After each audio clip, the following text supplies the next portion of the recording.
concerns here. Hello. What up? We're having a night, baby.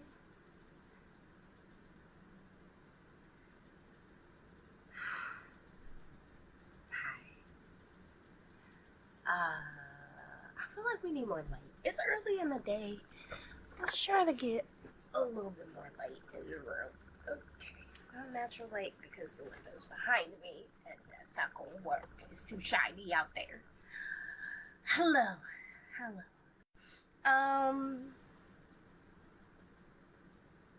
I want to just settle in, get straight into Judges. We're reading chapters 9 through 12, and then Psalm 73, and then from there, we're going to call it a day, right? There's no devotional, so no links in the description about anything specific, nothing really called out to me, so, I left that blank. We're just going to dive right in. Like, yesterday's reading ended with Gideon dying after he saves the Israelites from their oppressors,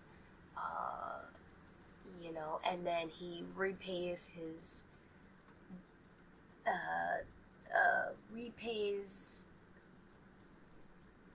Zebulun and something another town for disregarding him and his warriors when they were hungry and on the hunt for the leaders of give me 1 second. That help? No, that made me blurry.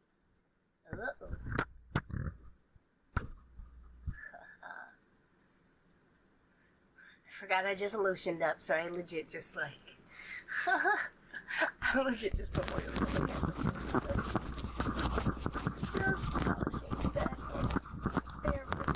Okay. Hello! Now we're gonna come back to this way.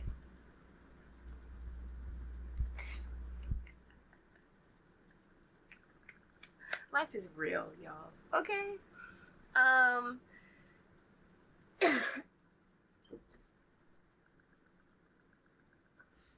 Life is real, and I keep trying to pretend that I am healthy.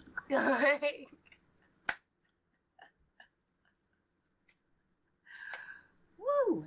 Abimelech rules over Shemek. This is Gideon's son. One day, Gideon's son Abimelech went to Shemek to visit his uncles, his mother's brothers. He said to them and the rest of his mother's family, ask the leading citizens of Shemek whether they want to be ruled over by 70 of Gideon's sons or by one man. Excuse me. And remember that I am your own flesh and blood. So Abimelech's uncles gave his message to all the citizens of Shemek on his behalf. After listening to this proposal, the people of Shemek decided in favor of Abimelech because he was their relative. They gave him 70 silver coins from the temple of Baal-Berith, which he used to hire some reckless troublemakers who agreed to follow him. Okay, so he pretty much buys some mercenaries and bandits or whatever. But I just want to remind y'all, in this point in the story, Gideon had heired 77 sons, and that doesn't even count the daughters. He had countless numbers of consorts, and when he lived after he got the victory, he gathered one gold earring from all the Isrealites who were conquered during the battle, and he used that to melt it down to make a sacred ephod, right? After passing, that ephod that he posted up starts to become worshipped by the Israelites as a sacred deity, idol, whatever, right? So now we're opening here, and Abimelech, this is the name of one of Gideon's sons, is why be ruled over by all of the sons? Mind you, Gideon said, I'm not going to rule over Israel. My sons aren't going to rule over Israel, for that's the God's position, you know. Okay. So now he's out here, he's weaseling, he's making backroom deals, so to speak, and then he hires people. I might have said this too tight. He hires people to defend him or follow him, whatever. That leads us to Judges 9:5. He went to his father's home in Ophrah, and there on one stone they killed.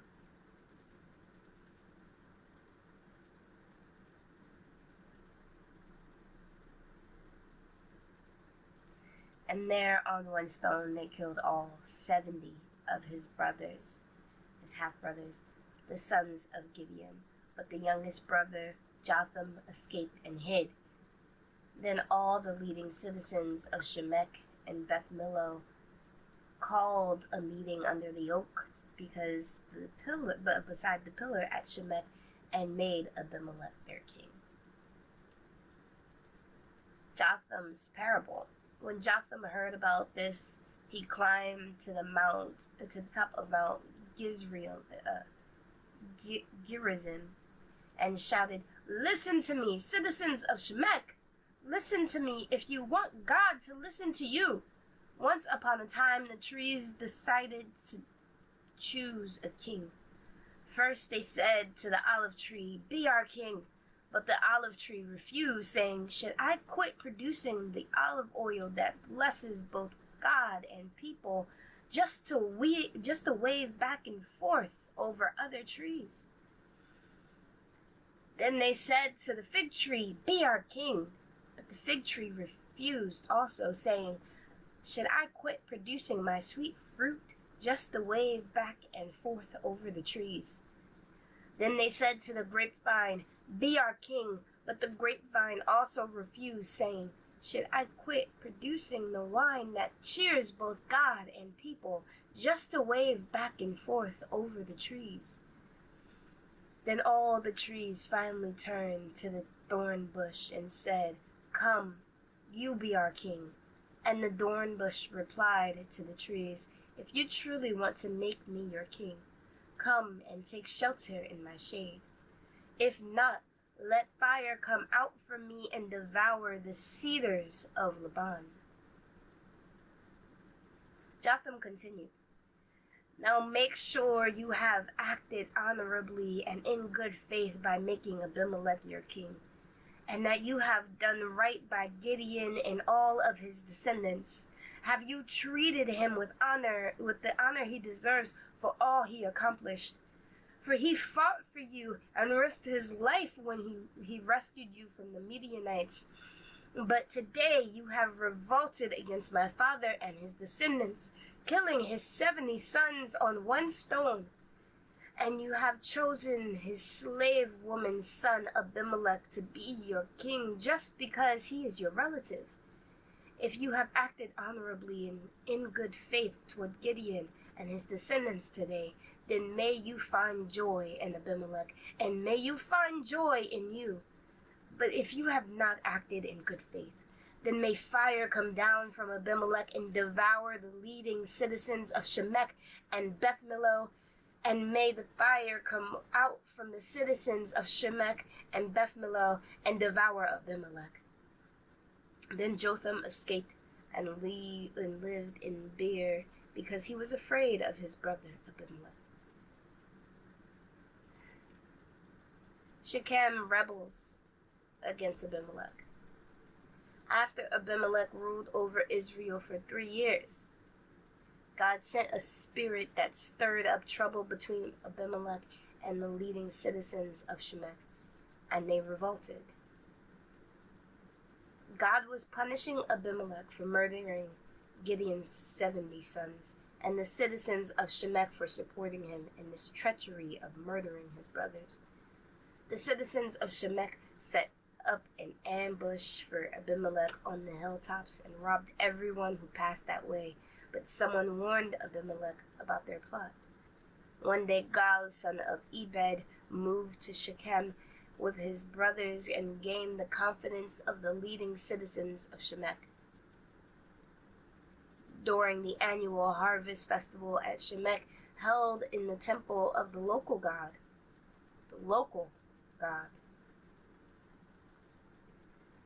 the wine flowed freely, and everyone began cursing Abimelech. "Who is Abimelech?" Gal shouted. "He is not a true son of Shechem, so why should we be his servants? He's merely the son of Gideon, and this Zebul is merely his deputy. Serve the true sons of Hamor, the founder of Shemek. Why should we serve Abimelech? If I were in charge here, I would get rid of Abimelech. I would say to him, 'Get some soldiers and come out and fight.'" But then Zebul, the leader of the city, heard what Gal was saying. He was furious. He sent messengers to Abimelech in Arumah, telling him, "Gal, son of Ebed, and his brothers have come to live in Shemek, and now they are inciting the city to rebel against you." Is this who they told?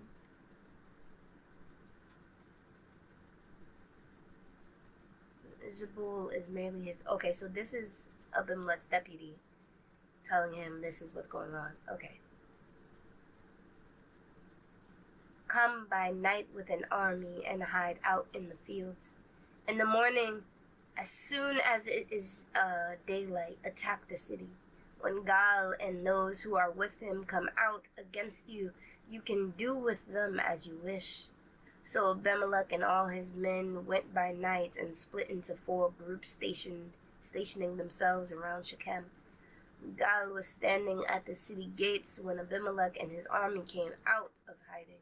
When Gal saw them, he said to Zebul, "Look, there are people coming down from the hilltops."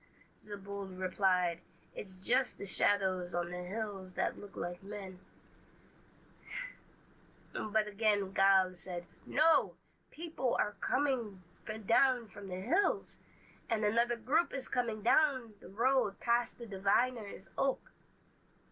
Then Zebul turned on him and asked, "Now where is that big mouth of yours?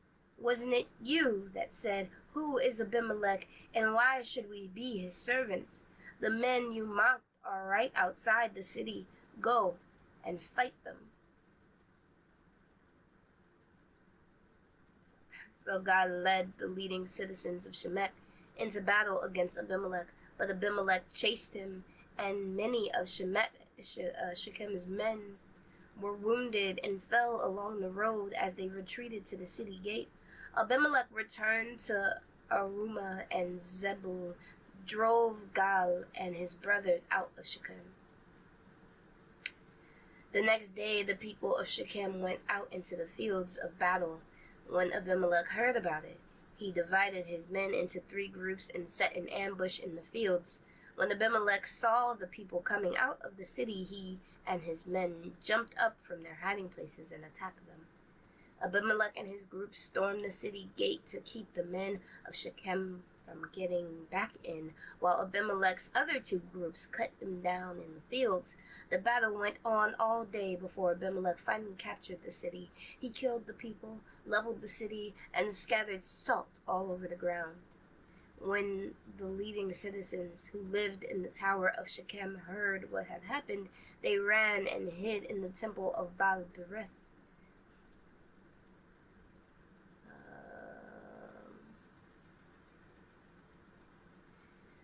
Someone reported to Abimelech that the citizens had gathered in the temple, so he led his forces to Mount Zalmon.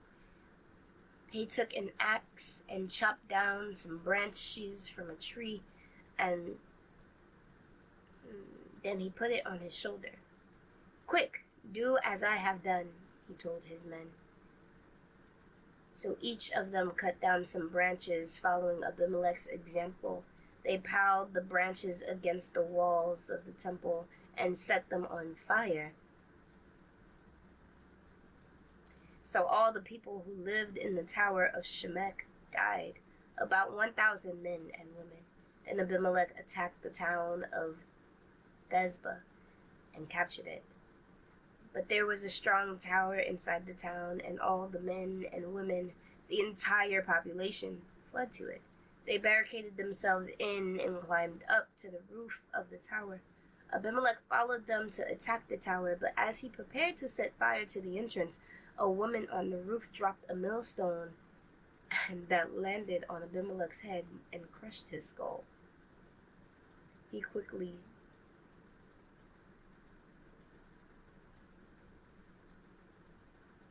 said to his young He quickly said to his young armor bearer, "Draw your sword and kill me. Don't let it be said that a woman killed Abimelech." So the young man ran him through with his sword, and he died. When Abimelech's men saw that he was dead, they disbanded and returned to their homes. In this way, God punished Abimelech for the evil he had done against his father by murdering his 70 brothers. God also punished the men of Shechem for all their evil. So the curse of Jotham, son of Gideon, was fulfilled.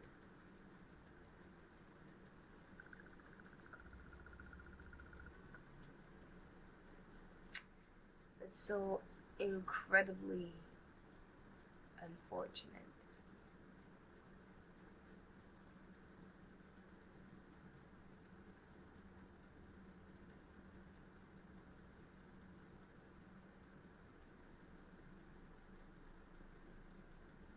But to be capable of killing 70 of your brothers, all in the same place, all in front of each other, to be capable of hearing those cries, shouts, pleas,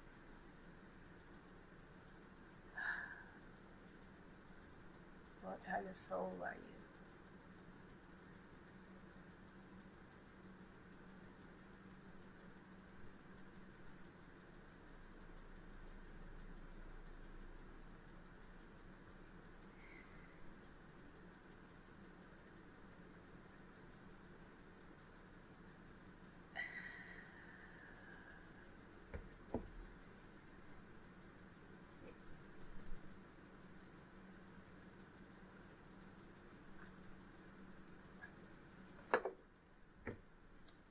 Tola becomes Israel's judge. After Abimelech died, Tola, son of Pua, son of Dodo, was the next person to rescue Israel. He was from the tribe of Issachar, but lived in the town of Shamir in the hill country of Ephraim. He judged Israel for 23 years. When he died, he was buried in Shamir. Jair becomes Israel's judge. After Tola died, Jair from Gilead judged Israel for 22 years. His 30 sons rode around on 30 donkeys, and they owned 30 towns in the land of Gilead, which are all called the towns of Jair. When Jair died, he was buried in Kaman. The Ammonites oppress Israel. Again, the Israelites did evil in the Lord's sight. They served the images of Baal and Ashtoreth, and the gods of Aram, Sidon, Moab, Ammon, and Philistia. They abandoned the Lord and no longer served him at all. So the Lord burned with anger against Israel, and he turned them over to the Philistines and the Ammonites, who began to oppress them that year. For 18 years they oppressed all the Israels east of the Jordan River in the land of the Amorites, that is, in Gilead. The Ammonites also crossed to the west side of the Jordan and attacked Judah, Benjamin, and Ephraim. The Israelites were in great distress. Finally, Finally, they cried out to the Lord for help, saying, "We have sinned against you because we have abandoned you as our God and have served the images of Baal." The Lord replied, "Did I not rescue you from the Egyptians, the Amorites, the Ammonites, the Philistines, the Shedonites, no, she, yeah, the Amalekites, and the Moabites? When they oppressed you, you cried out to me for help, and I rescued you. Yet you have abandoned me and served other gods, so I will not rescue you anymore. Go and cry out to the gods you have chosen. Let them rescue you in your hour of distress."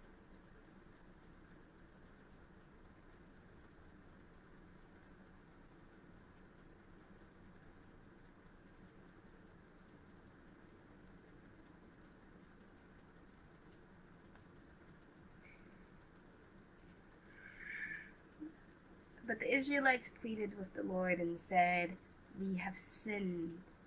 Punish us as you see fit. Only rescue us today from our enemies." Then the Israelites put aside their foreign gods and served the Lord, and he was grieved by their misery. At that time, the armies of Ammon had gathered for war and were camped in Gilead. And the people of Israel assembled and camped in Mizpah. The leaders of Gilead said to each other, "Whoever attacks the Ammonites first will become the ruler over all the people of Gilead."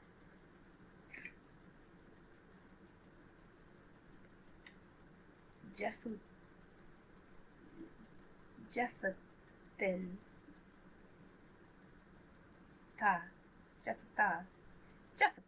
becomes Israel's judge. Now Jephthah of Gilead was a great warrior. He was the son of Gilead, but his mother was a prostitute. Gilead's wife also had several sons, and when these half-brothers grew up, they chased Jephthah off the land. Okay. "You will not get any of our father's inheritance," they said, "for you are the son of a prostitute." So Jephthah fled from his brothers and lived in the land of Tob. Soon he had a band of worthless rebels following him.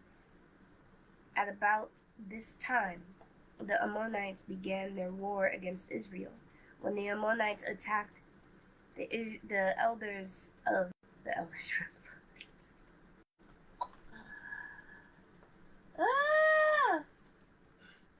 "Because we need you," the elders replied. "If you lead us in battle against the Ammonites, we will make you ruler over all the people of Gilead." Jephthah said to the elders, "Let me get this straight.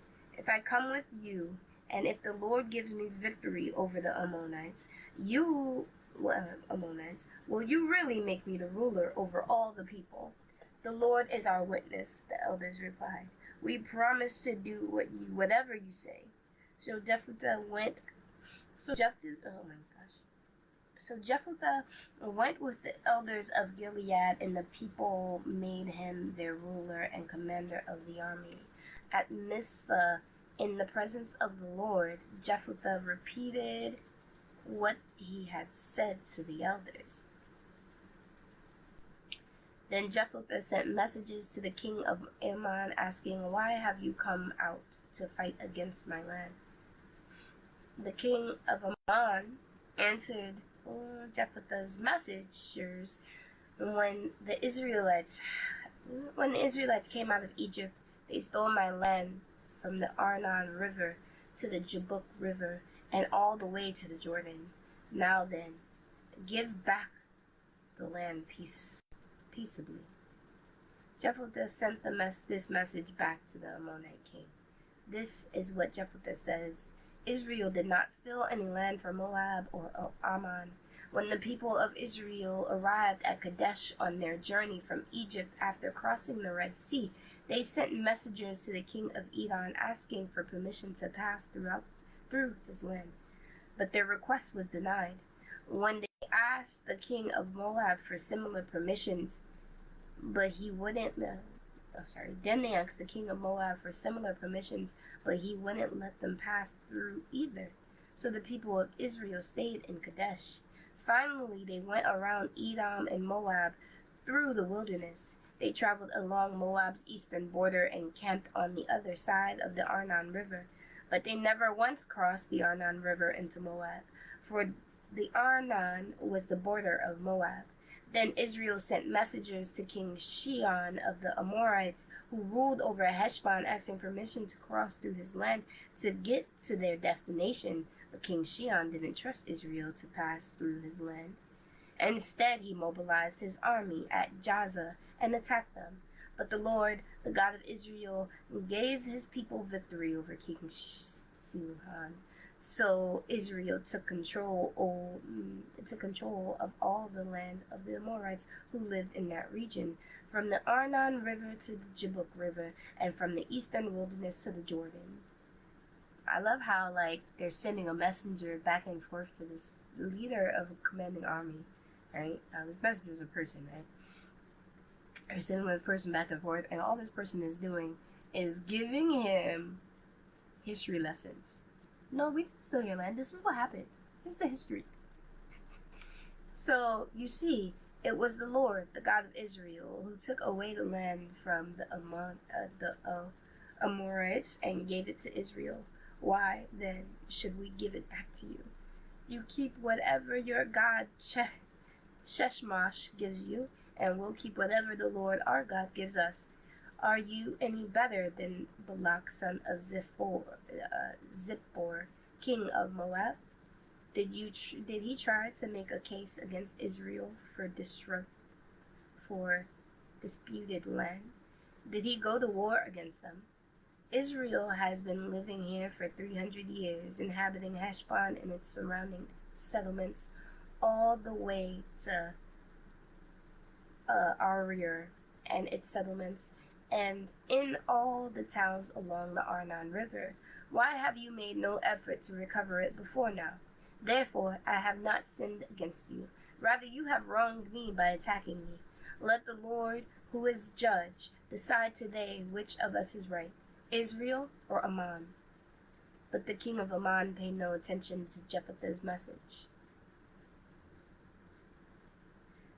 So about 300 years have passed with this ebb and flow of battle, oppression, sin, battle, oppression, sin, oppression, battle, redemption, sin, repentance, blah, blah, blah, blah, blah.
Jephthah's vow.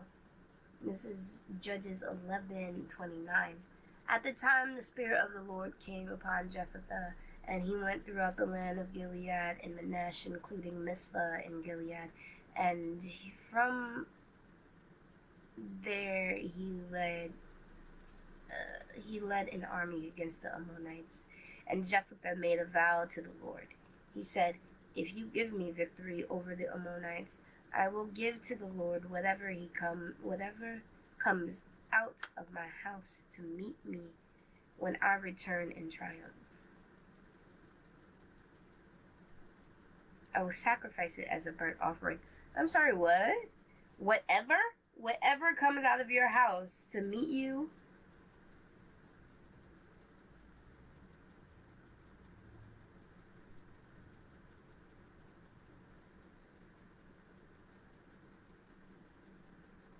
what if it's a person? What if it's your people? Like, what if it's a family member, a daughter? You're coming back from war. Who do you think is going to rush out your house first to greet you? And you're willing to give them up as a burnt sacrifice to the Lord, thinking that would be pleasing to Him?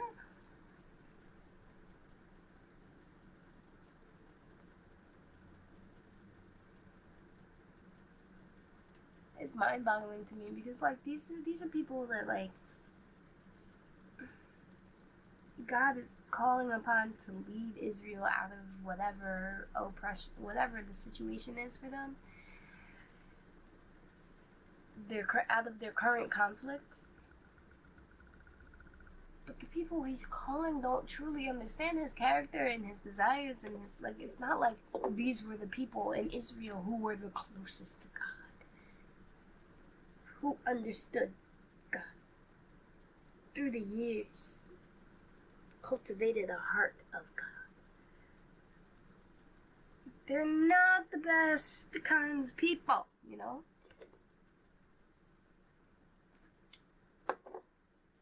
It's like trying to find the best berry in a bag of old berries. You know what I mean? When you get strawberries and it's a case of strawberries and they all look kind of sad that you're trying to find the best strawberry to take that first bite out of. Hello, come back. Come back. Come back. I ain't even knew one of these, man. Hello, I'm back. Okay, so he's willing to sacrifice whatever came out, blah, blah, blah, blah, blah, blah, blah. But he makes this as a vow, mind you. So, like, okay. So Jephthah led his army against the Amorites, and the Lord gave him victory. He crushed the Ammonites, devastating about 20 towns from Aroer to the area near Minnith, and as far away as Abel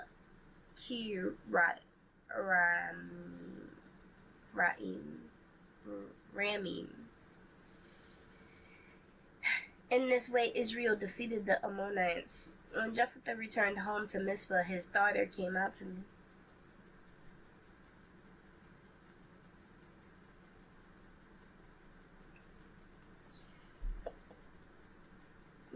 When Jephthah returned home to Mizpah, his daughter came out to meet him, playing on a tambourine and dancing for joy.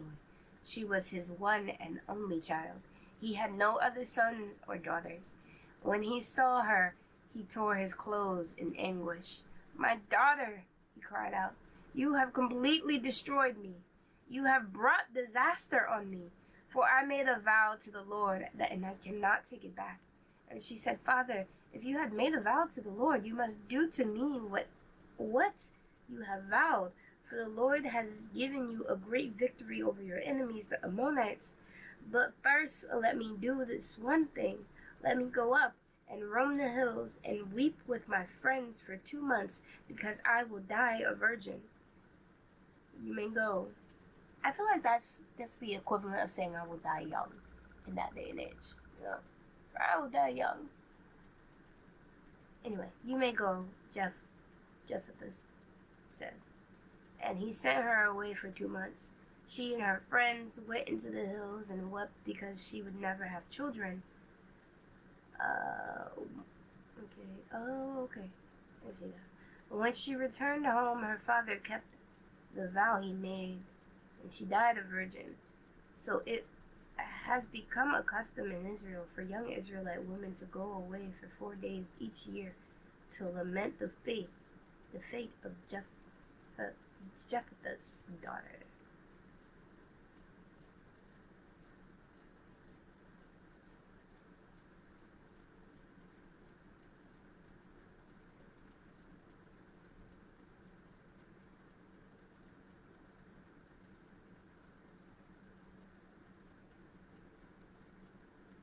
Be careful what foolish ass vows y'all out here making, like,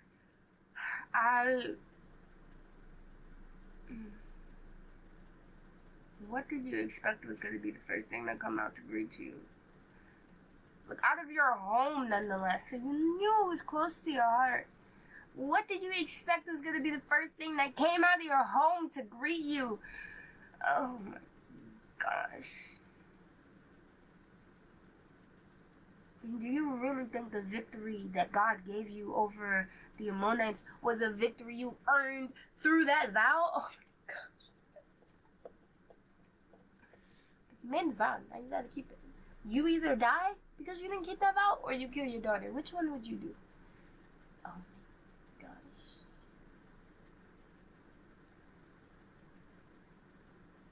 Don't make stupid ass vows in the first place. I will kill the first thing that comes out of my house to greet me. You know you don't got no sons.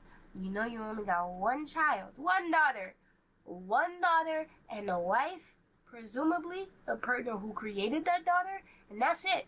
Who else did you think? Maybe a servant? Did you think a servant was gonna rush out to greet you first?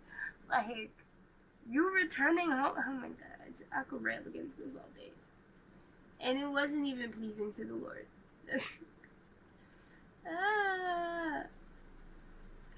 You think the Lord wanted the blood of your daughter for the victory over the Ammonites, to rescue the Israelites, his chosen people, the people who his heart grieves for?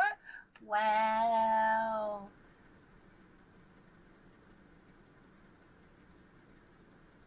Wow. Y'all followers of God and don't even know his character. Like, whoa. It hurts my head. It really hurts my head. Like, and it's written, but like, and I want to rail at just this character, this Jephunneh. This Jephthah guy. But like, there are people out here who literally were following the Lord without knowing what would displease him more. Just, do you think he was okay? That he was happy? That you honored your vow? It was such a despicable vow. It's like a despicable vow to begin with. You think he's happy that you honored that vow? That this child had to die because you made such a pointless...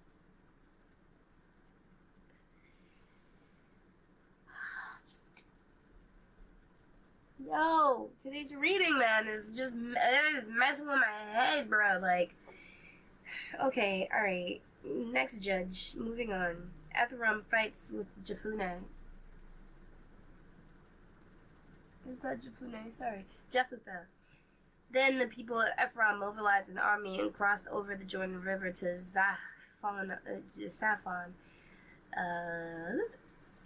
They sent this message to Jephthah. Why didn't you call for us to help you fight against the Ammonites? We are going to burn down your house with you in it. Jephthah replied, I summoned you at the beginning of the dispute, but you refused to come. You have failed to help us in our struggle against Ammon. So when I realized you weren't coming, I risked my life and went to battle without you, and the Lord gave me victory over the Ammonites. So why have you now come to fight me? The people of Ephraim responded, you men of Gilead are nothing more than fugitives from Ephraim and Manasseh. So Jephthah,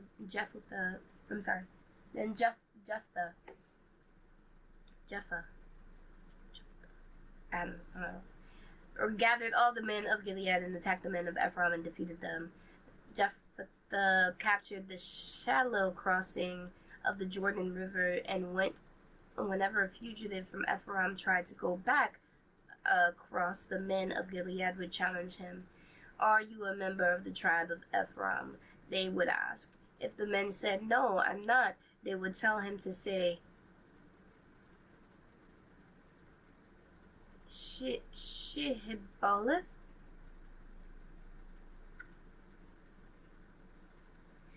I don't know what that means. Let's get that in audio form, shall we? That's verse 6. 5.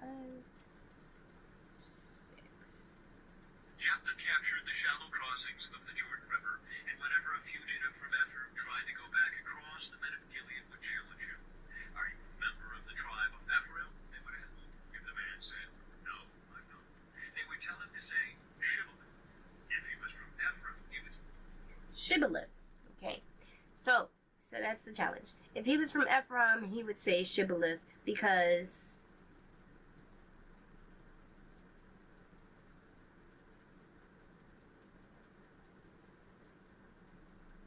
he would say Sibboleth because people from Ephraim cannot pronounce the word correctly.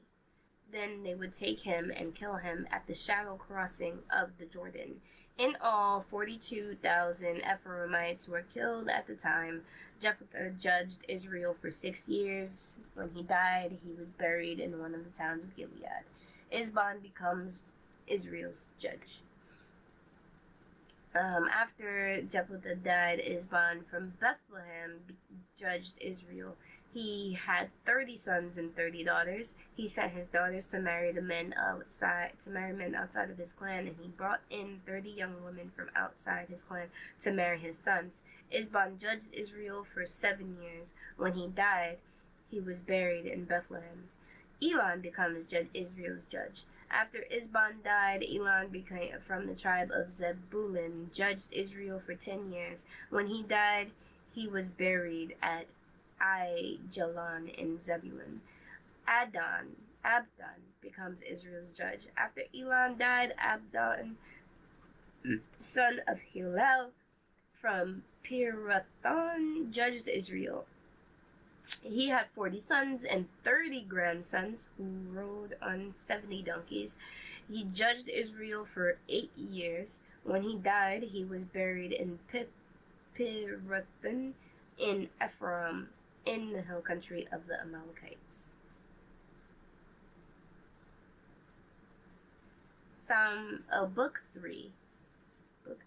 Book 3, Psalm 73 to 70. Wait, what? Psalm 73 to 89. So these are all just, is it like a distinct book? I don't know.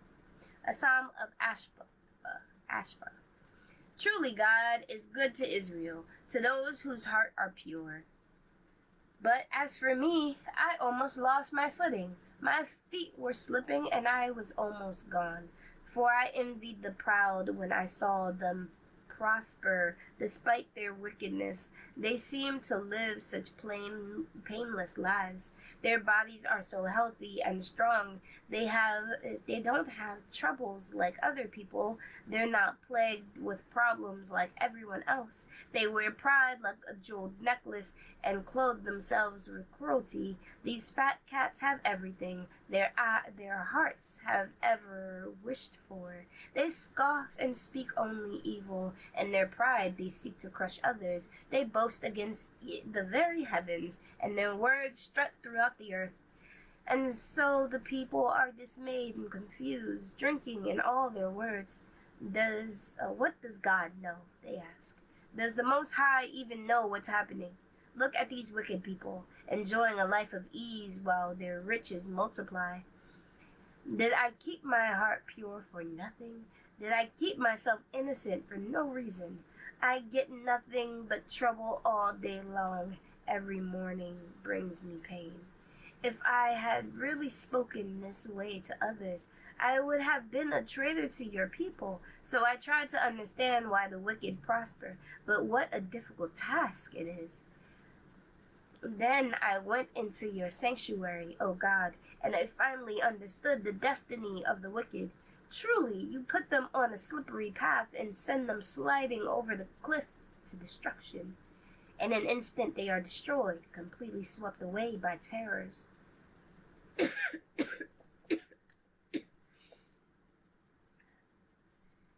When you arise, O Lord, you will laugh at their silly ideas, as a person laughs at dreams in the morning.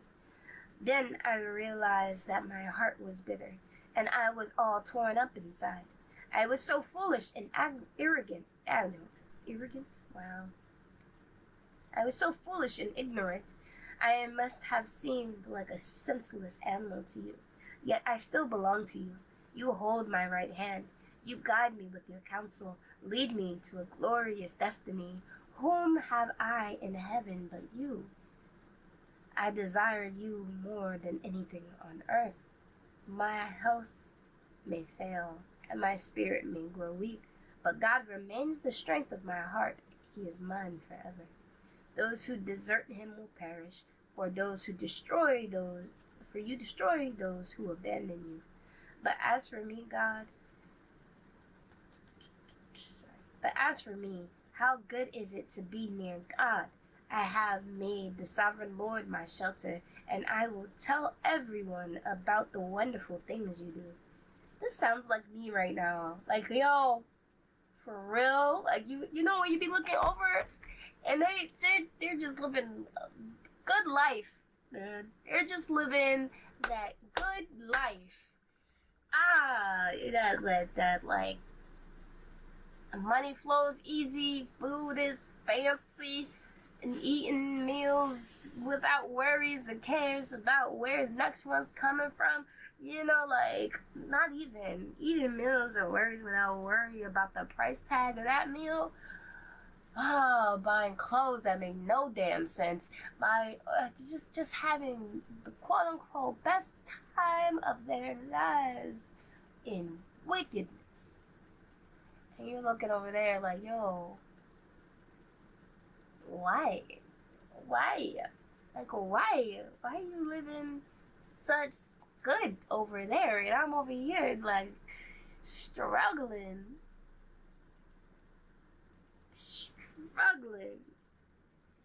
And then you like really are thinking to yourselves, or yourself, like, I'm just starting to think like, can I adopt some of these ways? Will I be good too? If I do that over there, it looks so enticing, bruh. It looks so enticing. But now I'm coming to see. I'm pretty sure I knew before that would be foolish. But I'm coming to understand now that the world around you is thriving the way it is because it's meant to test you. It's like, I see. I'm learning. I'm understanding. And I'm okay with this life. I don't need to flourish like that, you know? I just want to be able to do good in the way I envision. Yeah, I think that would be enough for me.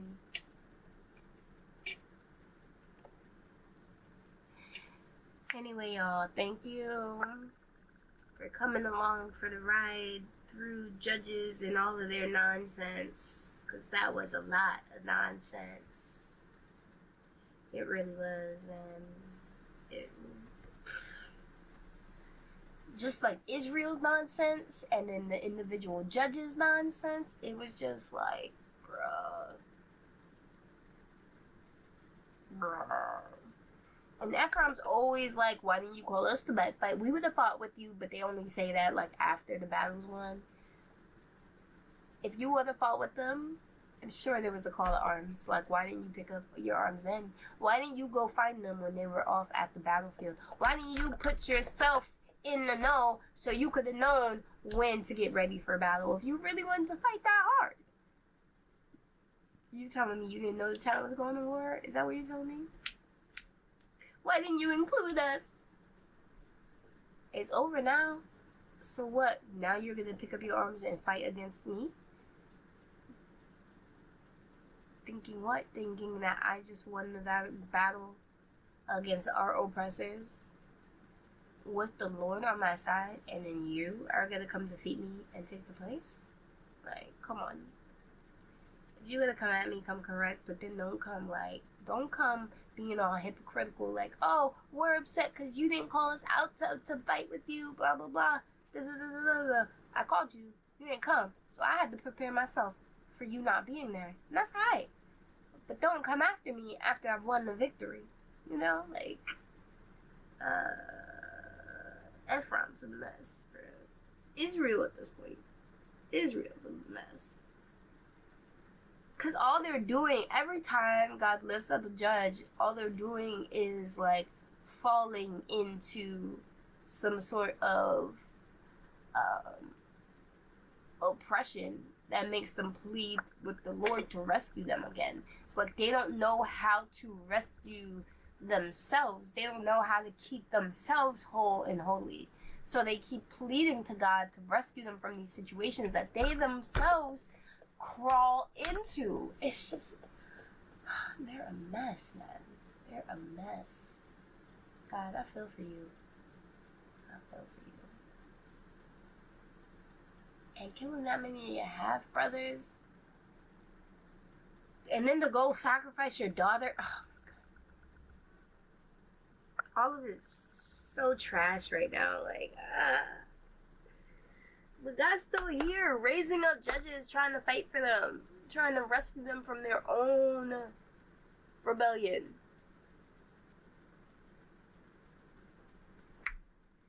Y'all, I gotta go. Okay? I'm gonna go get my head clear. Cause I can rant. I don't wanna rant.